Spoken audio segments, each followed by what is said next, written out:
Very good morning everyone. Stock Bangla চ্যানেলে আপনাদের সকলকে স্বাগত। আজকে 7 নভেম্বর। নিফটি ফিফটি আজকে সাপোর্ট লেভেলটা মেজর সাপোর্টে রয়েছে 25,500 লেভেলটা। আগের দিন 25,500 কিছুটা নিচে নেমে মানে 25,500 কে সাপোর্ট নিয়ে আবার কিছুটা উপরে উঠলো। আর আজকে দেখা যাক 25,500 লেভেলটা ধরে রাখতে পারি কিনা। আজকে গিফট নিফটি সিগন্যাল দিচ্ছে নেগেটিভ ওপেনিং এর। গ্লোবাল মার্কেট দেখলে সেখানেও বেশ ভালো রকম নেগেটিভে ডাউ জোন্স ন্যাসড্যাক ক্লোজ হয়েছে। এশিয়ান মার্কেটও ফল করেছে, বলা বাহুল্য আমাদের মার্কেট মানে গ্লোবালি অন্যান্য মার্কেটের থেকে অনেকটা কম ফল করেছে। এবার আজকে 25,500 লেভেলটা ধরে রাখতে পারে কিনা সেটা ভীষণভাবে দেখার থাকবে। 25,600-700 রেজিস্ট্যান্স লেভেল রয়েছে। ব্যাংক নিফটির ক্ষেত্রে 57,500 লেভেলটা একটা মেজর সাপোর্ট লেভেল রয়েছে। 57,690-700 এটা রেজিস্ট্যান্স। সেন্সেক্স এর ক্ষেত্রে 83,250-200 এটা একটা সাপোর্ট লেভেল ভালো রকম। উপরের দিকে 83,500-700 রেজিস্ট্যান্স লেভেল রয়েছে। এবার 5 নভেম্বরে সুপ্রিম কোর্টের যে একটা রায় ছিল ট্রাম্পের ব্যাপারে, মানে সেখানে কোনো ফাইনাল আউটকাম আমরা দেখতে পাইনি। জাস্ট সুপ্রিম কোর্ট প্রশ্ন তুলেছেন লিগালিটি অফ ট্রাম্প ট্যারিফ নিয়ে। মানে উনি মানে বলেছেন সুপ্রিম কোর্ট যে ট্রাম্প এভাবে নিজে থেকে এরকম ট্যারিফের উপর এটা চাপাতে পারে না, মানে এরকম ভাবে পরপর ট্যারিফ চাপাতে পারে না। যদি কংগ্রেসের মাধ্যমে করতো তাহলে এটার একটা লিগাল ব্যাপার হতো। কিন্তু শুধু এইটাই বলেছেন, কোনো ফাইনাল আউটকাম কি হচ্ছে না হচ্ছে সেটা কিন্তু জানায়নি। পরের দিকে যে হিয়ারিং এর ডেটটা আবার পরে কবে সেটাও জানানো পায়নি। তো এই দিকে এই ব্যাপারটার দিকে আমাদের নজর রাখতে হবে। এছাড়া আমরা যদি ইন্ডিয়ান মার্কেটে আসি সেক্ষেত্রে আমরা এশিয়ান পেইন্টস এর ক্ষেত্রে আমরা দেখবো যে 6% মুভ দিয়েছে। বার্জারকেও দেখলাম 3% মুভ দিয়েছে। আগের দিন এরকম হয়েছে কারণ বিড়লা ওপাস যে তার সিইও রাকশিত হারগ্রিভ, তো উনি রিজাইন করেছেন। এবার একটা কোম্পানি থেকে সিইও রিজাইন করে বেরিয়ে যাচ্ছে, সেটা যে কোনো কারণেই হোক না কেন, সেটা কোম্পানির জন্য একদমই ভালো ব্যাপার না। মানে মার্কেট এটাকে কোনোভাবেই ভালোভাবে নেয় না। তো বিল্ডা উপাসকে আমরা দেখলাম যে উড়ে গেল। আর তার জায়গায় হচ্ছে এশিয়ান পেন্টস, বাজাজ, মানে কম্পিটিশনে যে কটা পেজের কোম্পানি থাকে তারা বেশ ভালো রকম ভাবে মুভমেন্ট দিল। এর সাথে সাথে উনি যেখানে জয়েন করছেন সেটা হচ্ছে ব্রিটানিয়া কোম্পানির সিইও হিসেবে জয়েন করছেন। তো ব্রিটানিয়াও বেশ ভালো করে মুভমেন্ট দিয়েছিল। তো আজকে পেইন্ট ইন্ডাস্ট্রির ইয়েতে নজর রাখতে পারেন, ফোকাসে রাখতে পারেন, দেখুন কি আবারও মুভমেন্ট দেয়। এছাড়া বেশ ভালো ভালো কটা কোম্পানির রেজাল্ট রয়েছে আমাদের আজকে। কিরকম কি সেই রেজাল্টের উপরে মার্কেটিং মুভমেন্ট হয় সেটা দেখার থাকবে।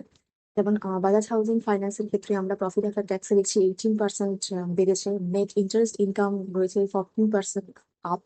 তো রেজাল্ট ভালো, মার্কেটের রিয়াকশন দেখার থাকবে। এলআইসির ক্ষেত্রে profit after tax year on year 31% বেড়েছে এবং নেট প্রিমিয়াম ইনকামও 5% গ্রো করেছে। আজকে এলআইসি কিরকম কি মুভমেন্ট, মানে মার্কেট কিভাবে কি রিয়াক্ট করে এই দুই রেজাল্টের ব্যাপারে সেটা দেখার থাকবে। এছাড়া এবিপি ক্ষেত্রে আমরা দেখছি রেভিনিউ গ্রোথ হয়েছে 13.7%, কিন্তু প্রফিট ডিক্লাইন করেছে 7.1%। এছাড়া এমসিএক্স এর ক্ষেত্রেও রেজাল্ট দেখছি আমরা নেট প্রফিট 29% বেড়েছে। এই কোম্পানিগুলোর ক্ষেত্রে আজকে মার্কেটের রিয়াকশন কিরকম কি হয় সেটা দেখার থাকবে।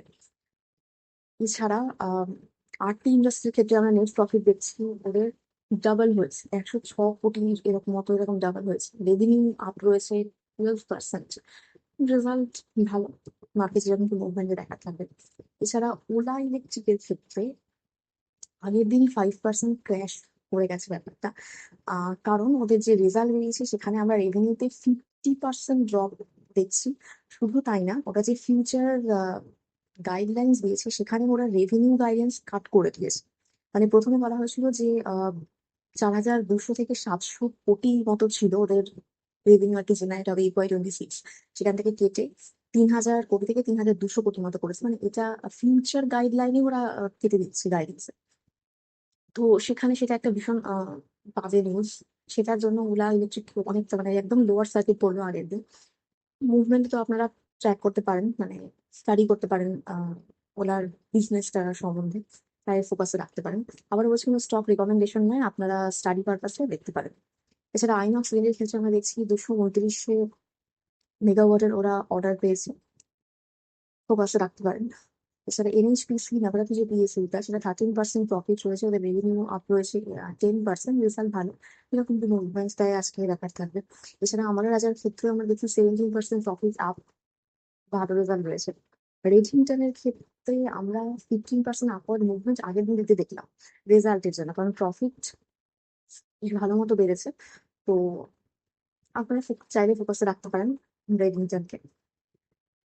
এছাড়া গোদরেজ প্রপার্টিসের ক্ষেত্রে আমরা রেজাল্ট দেখছি, প্রফিট ওদের 21% লাভ রয়েছে, রেভিনিউ বেড়েছে 39%। ভালো, আজকে দেখার থাকবে মার্কেটের মুভমেন্ট। আদানি কাচ পাওয়ারের সঙ্গে কারাভেল মিনারেলস, তারা একসাথে অস্ট্রেলিয়ান প্রজেক্টের উপর কাজ করছে। ইন্ডিয়া অস্ট্রেলিয়ান যে সাপ্লাই চেইন, সেটা একটা বুস্ট পাবে। তো আদানির পরের দিকে আদানি কোম্পানিকে আপনারা ফোকাস রাখতে পারেন। কি রয়েছে আজকে ইন্ডিয়ান মার্কেটের নিউজ? সেইরকম ভাবে কোনো পজিটিভ নিউজ যে রয়েছে সেটা নয়, মেনলি নেগেটিভই থাকার কথা আর কি। এবং ইন্ডিয়া ইউএস যে ট্রেড ডিল, সেই ব্যাপারেও কোনো পজিটিভ কিছু আমরা দেখতে পাচ্ছি না। তো মোটামুটি নেগেটিভ টু সাইডওয়েজ মার্কেট তো আজকে থাকার কথা। দেখা যাক 25,500 লেভেল যে একটা মেজর সাপোর্ট লেভেল, ওই সাপোর্ট লেভেলটাকে ধরে রাখতে পারছে কিনা, সেটা ভীষণভাবে দেখার থাকবে। তো আজ আমি ভিডিও এখানেই শেষ করছি। প্লিজ আমার এই ভিডিওর উপর ডিপেন্ড করে কোনো ইনভেস্টমেন্ট করবেন না, আমি কোনো সেফ রেজিস্টার অ্যাডভাইজার নই, শুধুমাত্র এডুকেশন পারপাসে এই ভিডিও করা। দেখা হচ্ছে নেক্সট ভিডিও।